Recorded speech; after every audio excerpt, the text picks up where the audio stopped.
जर्री foot गे टूरी वैसे लील लगा ले, तोर गाल है जर्री फुट गे टूरी वैसे लील लगा ले। ठंडा के दिन है जर्री फुट गे होठ है घलो सुखा गे, ठंडा के दिन है जर्री फुट गे होठ है घलो सुखा गे।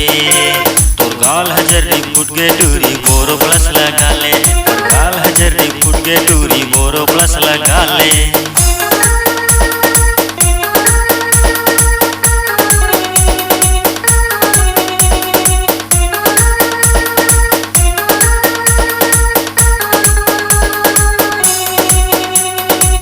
अघन पुस के महीना चलत है, सर सरासर ठंडा करत है।